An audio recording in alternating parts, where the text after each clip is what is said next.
Don't scroll. Because if you think affordable EVs aren't exciting anymore, Chevrolet just proved you wrong. Chevy brought the Bolt back for 2027, and this isn't a small update. It's a direct, loud challenge to the rest of the market. Low price, sensible range, way faster charging, and Tesla Charger compatibility built in. I drove the headlines, dug into the specs, and put the numbers next to the competition so you don't have to. By the end, I'll tell you exactly who should buy this and who should keep waiting. First thing you need to know. The new 2027 Bolt arrives as a proper mass-market EV.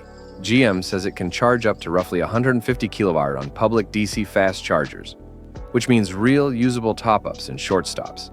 And it's the first Chevy to come with a native NACS charging port for Tesla Supercharger access. That alone is huge for convenience and real-world usability. Quick punchline: sub 30K price, mid 200-mile range, and Tesla Supercharger access. If that combo lands in your market, this car will be hard to ignore. Design-wise, don't expect wild experimentation. The 2027 Bolt keeps the compact hatchback utility shape that worked before, but it's cleaner and more modern. The front and rear are refreshed, lights are sharper, and the package feels more grown-up than the original Bolt, the kind of design that will age well in neighborhoods and parking garages. The interior got the biggest upgrade: an 11.3-inch center touchscreen and an 11-inch digital gauge cluster, cleaner materials, and practical storage. Chevy leaned into simplicity, but made it feel fresh and usable. If you're buying an entry EV, the cabin now feels like it belongs to 2027 rather than 2017. Under the hood, or rather under the floor, Chevy updated the chemistry and the pack. The Bolt moves to a more durable LFP-style Ultium battery chemistry in a compact 65 kWh pack that balances cost, longevity, and range. GM's estimates put the usable real-world range in the neighborhood of about 250-255 miles on a full charge for common driving conditions, enough for most daily use and weekend trips without constant planning. For a car aiming under 30K, that's a solid number.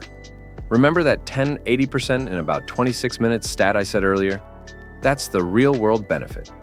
Quick stops that actually move you a few hundred miles a day if you need to. That's the kind of convenience that changes habits. Performance is friendly, not extreme. The standard single-motor setup produces around 210 horsepower, brisk for city driving and highway merging. But this is not a performance car. Instead, Chevrolet built something efficient, comfortable, and predictable. Front-wheel drive keeps costs and complexity down, and the regenerative braking and efficiency software give a pleasant one-pedal-friendly urban experience. If you need more power or AWD, those customers will still look to pricier models like the Equinox EV, the Bolt's job is to be affordable and practical.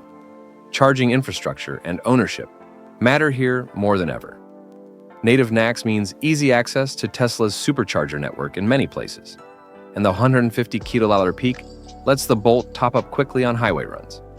Home charging is straightforward, with an 11.5 kWh onboard charger for faster overnight fills. All of this reduces range anxiety friction in the real world, especially for buyers upgrading from small gas cars. Those practical wins make the Bolt more useful day-to-day than a lot of entry EVs we've seen.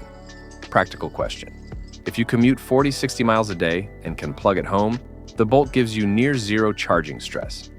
If you're a road trip junkie who hates stop planning, you'll want to read the next section carefully. Let's talk price and trims, because this is the headline. GM's pricing aims to be aggressive. The initial trims are reported to start just under $29,000 for the LT level, with an RS sportier trim near $33K in typical configurations. For buyers who watched EV prices creep up the last couple of years, that pricing is a reset moment. It means new EV tech and supercharger access, within reach of budgets that previously only bought used gas cars. That's disruptive.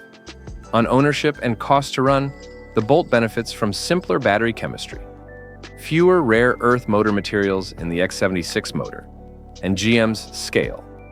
That keeps maintenance and long-term costs favorable. Warranty and incentives will vary by market, but assume GM will position the Bolt to be attractive on monthly payment math. A low entry price plus modest electricity bills usually beats a comparable petrol car in total cost over a few years. Who should seriously consider this? urban and suburban commuters who want a new, reliable EV with easy charging and a sensible range. First-time EV buyers who care about value and convenience. Families looking for a second car for errands and school runs. Who should be cautious? Long-haul drivers who regularly do 300-plus mile days without planning. Or buyers who want premium materials and sport handling. The Bolt isn't trying to be a luxury product. If your daily driving is under 80 miles and you can charge at home, this car could save you money and stress. If you need non-stop long-range touring without stops, you'll still consider higher-range models. Final verdict. The 2027 Chevrolet Bolt is a strategic reboot, not flashy, but smart. It's designed to pull fence-sitters into EV ownership by solving the real pain points: charging speed, range for daily life, price, and charging network access. It won't win hearts of hardcore driving enthusiasts, but it doesn't need to. It's an unapologetic, practical EV that could change how mainstream America thinks about new cars. That's a big deal. If you want to follow up, I can do a deep dive.